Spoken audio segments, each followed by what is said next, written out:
How to prevent relationship conflicts with this easy psychology trick. Ever find yourself in a heated argument with your partner, and before you know it, you're both saying things you regret? You're not alone. This happens in almost every relationship, but it doesn't have to. What if I told you there's a simple psychological trick that can help you stop these arguments before they escalate? It's true, and it's easier than you think. Make sure to stick around because I'll explain this trick, explain why it works, and show you how you can apply it immediately in your relationship. Let's get started. You've probably heard of active listening before, but the key here is combining it with validation. That's what makes all the difference. Now, I'm not talking about agreeing with everything your partner says, especially if you see it differently. I'm talking about acknowledging their feelings and letting them know that you hear them.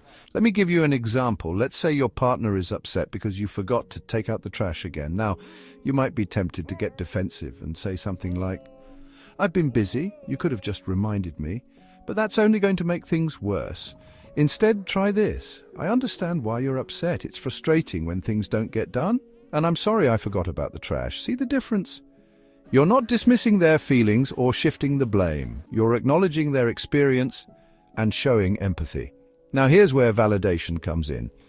After you've actively listened to your partner, try to validate their feelings. You can say something like, "It makes sense that you feel this way," or "I can see why you're upset." Validation doesn't mean you agree with their perspective, but it shows that you're trying to understand where they're coming from. And that can make all the difference in de-escalating an argument.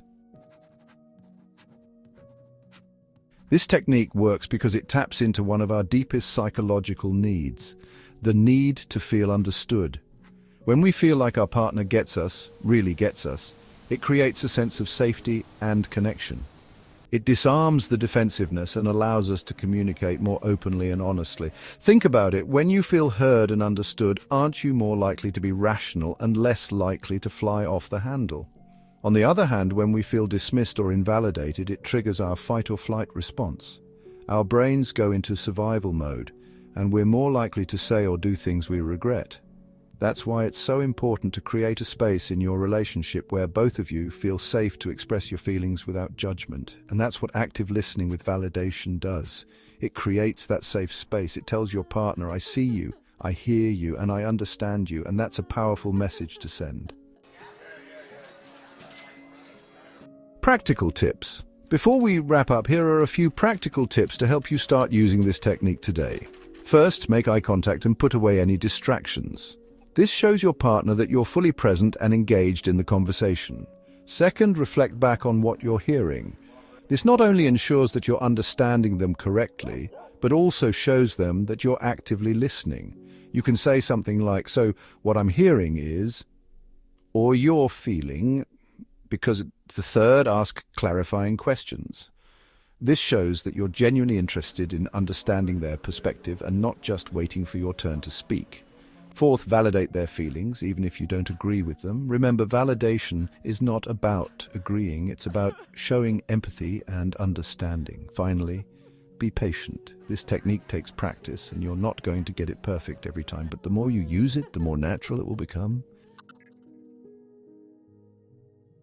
If you found this video helpful, please subscribe to the channel and hit the bell icon so you don't miss any more relationship tips. I'd love to hear from you in the comments. Have you tried this technique before? Or do you have another method that works for avoiding fights? And don't forget to check out my other videos for more resources on relationship psychology, where I share tips on building healthier, happier relationships. Thanks for watching.